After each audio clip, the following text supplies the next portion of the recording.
Just let the biologists do their job, not the bureaucrats. The biologists.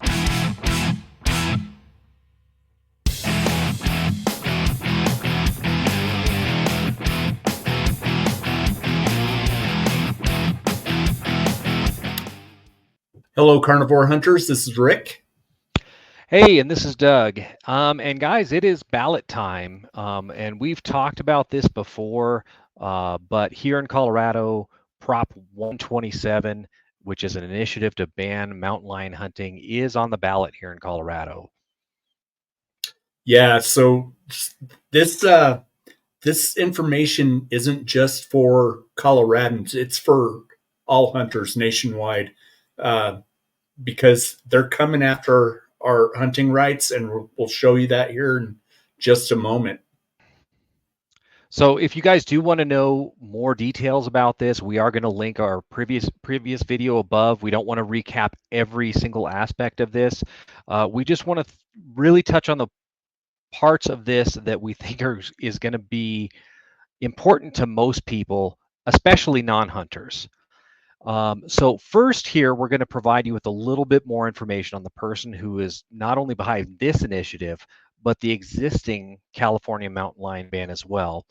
Now, this clip comes from Ava Flanell's channel, which is here on YouTube as well, and we will roll that for you right now. I do want to point out something I think is very important is the people who are behind this. So one of the big proponents who's running this initiative, his name is Wayne Pizzelli, and he's the former CEO of the Humane Society of the United States, and he is behind getting this on the ballot here in Colorado. He formally helped get this same initiative passed in California, and when he was passing it in California, I want to read what he said. He said, "We are going to use the ballot box and the democratic process to stop all hunting in the United States. We will take it species by species until all hunting is stopped in California. Then we will take it state by state." And when he says take it state by state in that quote, he is now talking about doing this to Colorado. So this is about eventually banning all hunting in Colorado, and they're starting with these kind of low-hanging fruit animals such as the mountain lions. Yeah, so there you go, guys. She said it all right there.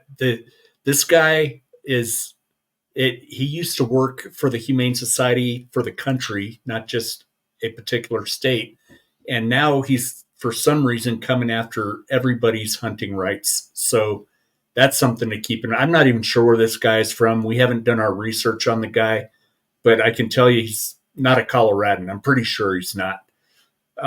So what are some of the similarities? If you read this initiative, there's a bullet in there that states that if this law passes, the only legal manner of take is by an employee or a contractor of any federal, state, or local agency acting in official capacity or with special license from CPW, including to manage animals that pose a threat to our agricultural resources. This is what California is doing, like Doug just said.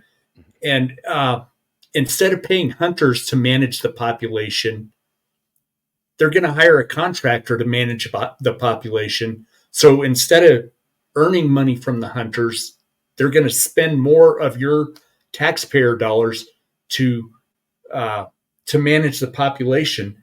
And they even go as far in the arguments for the proposition, saying bobcat and mountain lion populations can naturally regulate themselves without the need of hunting or trapping, and there's no consistent evidence that banning these activities would create new dangers to the public. Except for the fact in California, every once in a while, mountain lion comes down out of the hills and kills somebody's chihuahua in Hollywood or something, and they then hire one of their contractors, which is just another name for professional hunter, to go out there and basically destroy the animal.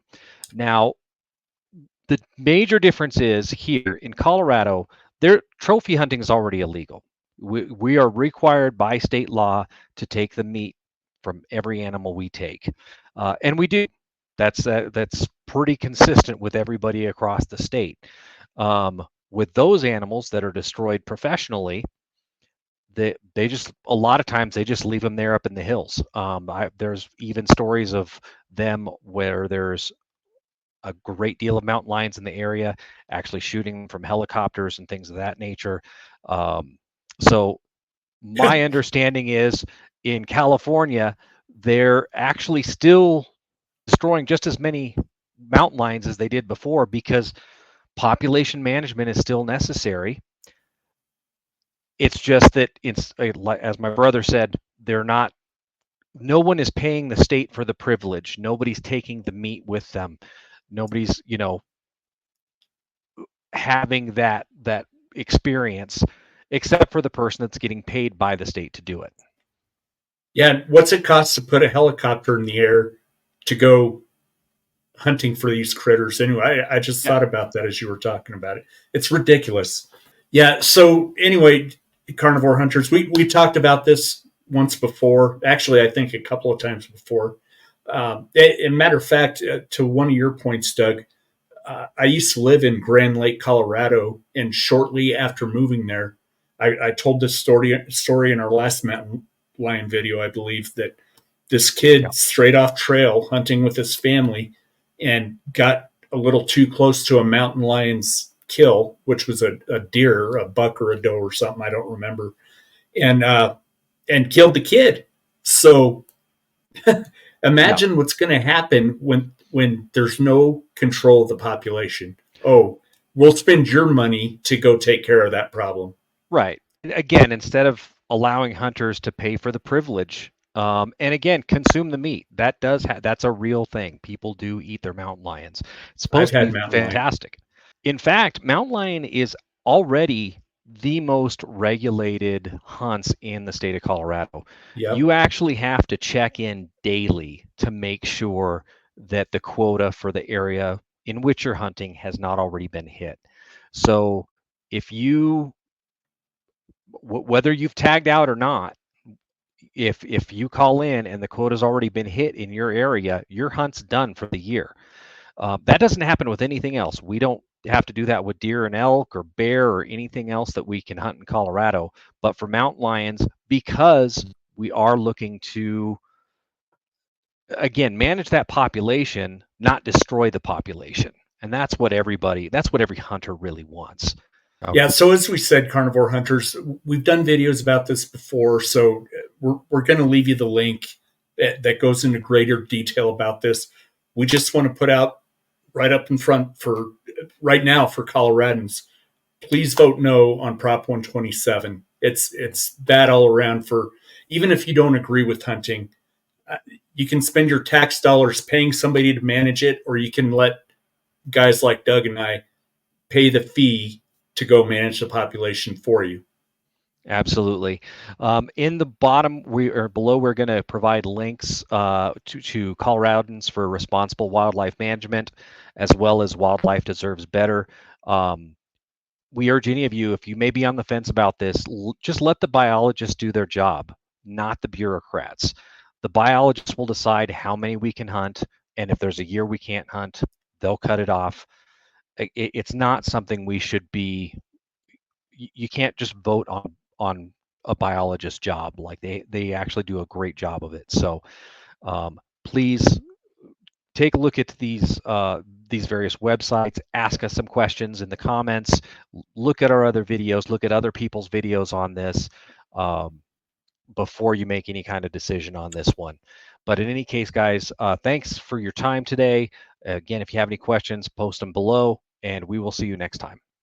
Yeah, we'll see you. And I want to send a shout out to Ava Flannel. If you have not seen her video, it's worth watching. Go check that out as well. Yeah, we'll link hers below as well. All right. Have a great night. Thanks, guys.